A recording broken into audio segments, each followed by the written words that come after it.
ఒక diversion tactics కు ఇవాళ రేవంత్ రెడ్డి గారు మాకు నోటీస్ ఇచ్చారు. సరే, ఈ నోటీసులు మాకు కొత్త కాదు. తెలంగాణ ఉద్యమంలో ఆనాటి సమైక్యవాద ప్రభుత్వాలు ఎన్ని కేసులు పెట్టినా, ఎన్ని మా మీద రకరకాల ఇబ్బందులు పెట్టినా, కేసీఆర్ గారి నాయకత్వంలో మేము పోరాడినటువంటి ఒక కార్యకర్తలం, ఉద్యమకారులం. ఆ గత సమైక్యవాదంలోనే అనేక సార్లు మమ్మల్ని అరెస్ట్ చేశారు, అనేక వందల కేసులు పెట్టినారు. ఆ రోజే మేము భయపడలేదు. ఇవాళ నువ్వు ఎందుకు నోటీస్ ఇచ్చినావు నాకు?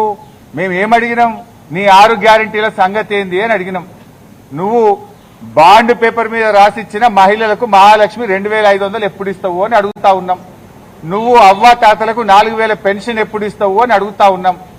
నీ యొక్క అక్రమాలు, నీ బొగ్గు కుంభకోణము, నీ పవర్ కుంభకోణము, నీ హిల్ టీపీ ఇండస్ట్రీస్ కుంభకోణము, నీ భూ కుంభకోణాలు అసెంబ్లీ వేదికగా, ప్రజావేదికగా ఎప్పటికప్పుడు నిన్ను ప్రశ్నిస్తా ఉన్నాం. సో నీ కుంభకోణాలు బయటపడుతున్నాయి. నీ వాటాల పంచాయతీలు స్వయంగా మంత్రులే ఒకరి మీద ఒకరు బయట పెట్టుకుంటుంటే నీ పరువు పోతుందని, నీ వాటాల విషయం ప్రజలకు అర్థమవుతుందని డైవర్షన్ కోసం ఈ నోటీసులు ఇస్తున్నావు. మాకు తెలియదా? ఇవాళ కృష్ణా నీళ్లను ఆంధ్రాకి అప్పచెప్తున్నావు. అదేవిధంగా గోదావరి నీళ్లను ఇవాళ చంద్రబాబు నాయుడు గారి ప్రభుత్వం, ఆంధ్రప్రదేశ్ ప్రభుత్వం గోదావరి నీళ్లను మళ్లించి మరి బనకచెర్లకు, నల్లమల్ల సాగర్ తీసుకుపోతుంటే నీ చేతగాని తనాన్ని ఎప్పటికప్పుడు నిలదీసింది బీఆర్ఎస్ పార్టీ, ప్రశ్నించింది బీఆర్ఎస్ పార్టీ. నీ యొక్క బండారాన్ని బయటపెట్టింది బీఆర్ఎస్ పార్టీ. సో నువ్వు అచేతనం అయిపోయినావు. నీదంతా బయటపడిపోతా ఉంది కనుక ఈ డైవర్షన్ టాక్టిక్స్ చేస్తున్నావు. మాకు తెలియదా? నువ్వు ఎన్నికలకు ఈ డ్రామాలు ఆడుతుంటావు. పంచాయతీ ఎన్నికల ముందు అప్పుడేమో మా కేటీఆర్ గారికి నోటీస్ ఇస్తావు. ఇప్పుడు మున్సిపల్ ఎన్నికలకు రేపో మాపో నోటిఫికేషన్ వస్తుంది కనుక మాకు నోటీస్ ఇస్తా ఉన్నావు. నీ సంగతి తెలియదు ఏముంది? మొన్న పంచాయతీ ఎన్నికల ముందేమో రైతు బంద్ వేసినావు. ఇప్పుడు యాసంగి పంటకు ఎందుకు రైతు బంద్ వేస్తలేవు? పంచాయతీ ఎన్నికలు లేవు. కేసీఆర్ గారు ఎప్పుడైనా డిసెంబర్ నుంచే రైతు బంద్ స్టార్ట్ చేసిండు. జనవరి అయిపోయినా రైతు బంద్ పట్టలేదు. పంచాయతీ ఎన్నికల ముందేమో బతుకమ్మ చీరలు ఇచ్చినావు, మహిళలకు వడ్డీ లేని రుణం ఇచ్చినావు, రైతు బంద్ ఇచ్చినావు. ఇప్పుడు మున్సిపల్ ఎన్నికలు వచ్చినాయి, ఊర్లో నిడిచిపెట్టిండు, రైతు బంద్ ఎగ్గొట్టిండు. ఇప్పుడు ఇయాలటి నుంచి పట్టణాల్లో బతుకమ్మ చీరలు వస్తారట, ఇయాలటి నుంచి పట్టణాల్లో మహిళలకు వడ్డీ లేని రుణం ఇస్తారట. ఇగో ఇవాళ మాకు ఈ నోటీస్ ఇచ్చి మమ్మల్ని ఎంగేజ్ చేసే ప్రయత్నం. అంటే పొలిటికల్ గా బీఆర్ఎస్ పార్టీ థ్రెట్ గా ఆయన ఫీల్ అవుతా ఉన్నాడు. పంచాయతీ ఎన్నికల్లో రేవంత్ రెడ్డి అంచనాలు తప్పినాయి.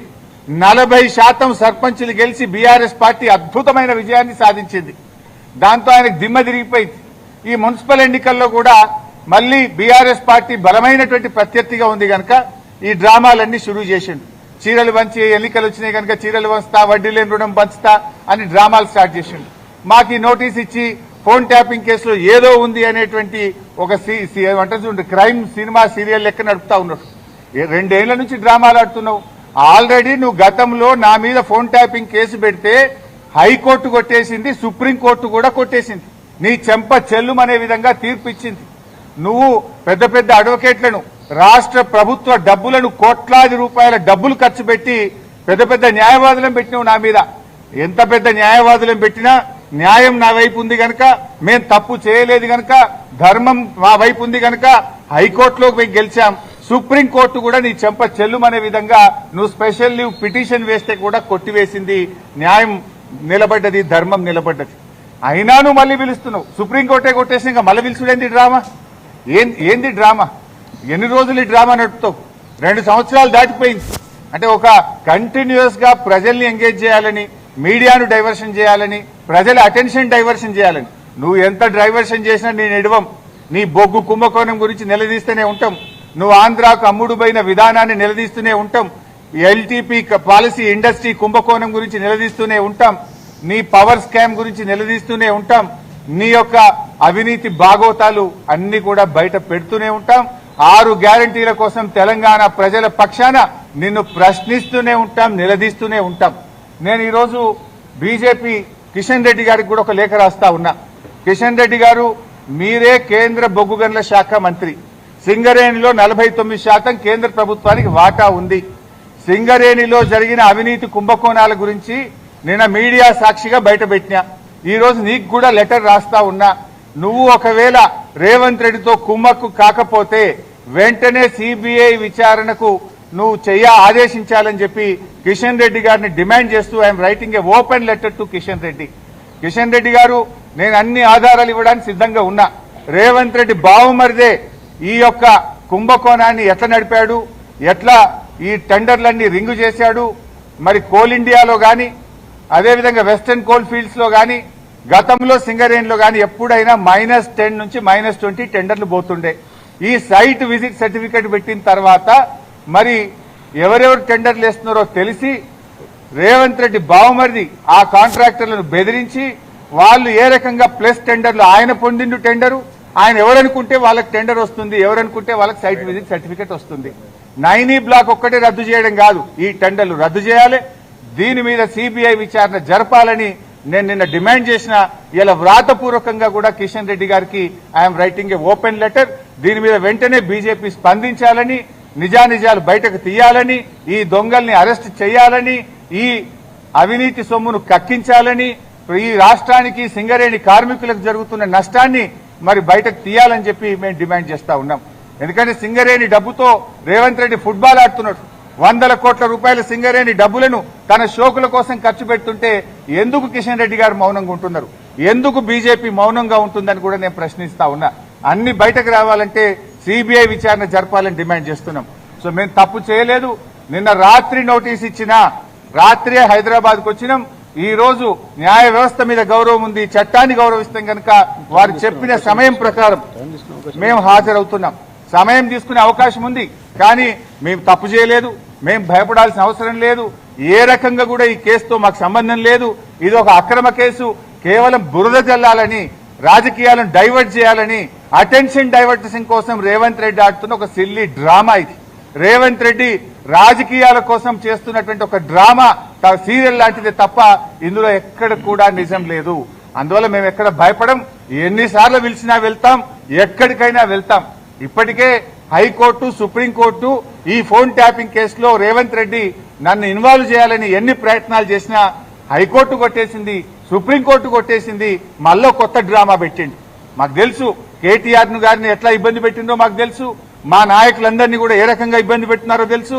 నన్ను కూడా దాంట్లో భాగంగానే ఇబ్బంది పెడుతున్నాం. మీరెంత ఇబ్బంది పెట్టినా ఉద్యమించిన వాళ్ళం, తెలంగాణ సాధించిన వాళ్ళం. ఈ తెలంగాణ ప్రజలకు అన్యాయం జరిగితే మేము ఊరుకోము. ఈ తెలంగాణ ప్రజల పక్షాన నిన్ను ప్రశ్నిస్తూనే ఉంటాం. తెలంగాణ ప్రజలకు నువ్వు ఇచ్చిన హామీలు అమలయ్యేదాకా నిన్ను ప్రశ్నిస్తూనే ఉంటాం. మీ అవినీతి కుంభకోణాలు బయట పెడుతూనే ఉంటాం. నిన్ను వదిలిపెట్టే ప్రశ్నే లేదు. మాకు తెలుసు రేవంత్ రెడ్డి 3 రోజుల కిందనే ఈ స్క్రిప్ట్ వేసి పోయిండు. ఆయన వరుసగా నోటీసులు ఇవ్వాలని, ఆయన స్విట్జర్లాండ్ లో, ఆయన అమెరికాలో తిరిగొచ్చేదాకా ఈ సినిమా నడపాలి, ఈ నోటీసులు ఇవ్వాలి, వరుసగా నోటీసులు ఇవ్వాలి. రాజకీయాలు ఆయన ఉంటలేడు కనుక దీని చుట్టూ తిప్పాలి. బీఆర్ఎస్ నాయకులందరూ మున్సిపల్ ఎన్నికల మీద దృష్టి పెట్టకుండా అటెన్షన్ డైవర్షన్.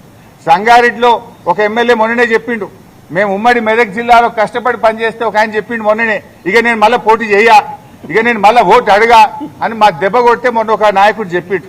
రేపు కూడా నువ్వు ఎన్ని డ్రామాలు చేసినా ఖచ్చితంగా మెజారిటీ మున్సిపాలిటీలు గెలుస్తాం, ప్రజలతో ఉంటాం. ప్రజల చేత నీకు తప్పకుండా ప్రజలే నీకు బుద్ధి చెప్తారు.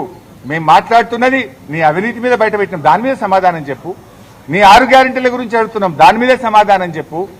లేని సంబంధం లేని కేసుల్లో మమ్మల్ని పిలిచి ఈ డ్రామా ఆడుతున్న వాడు ఎంతకాలం ఆడతావో నీకు సమయం దగ్గర పడ్డది. ప్రజలే నీకు తగిన గుణపాఠం చెప్తారు.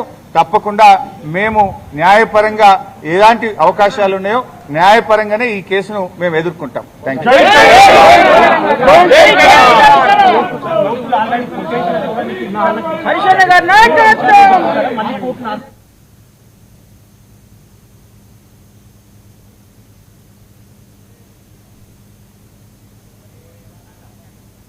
నిన్న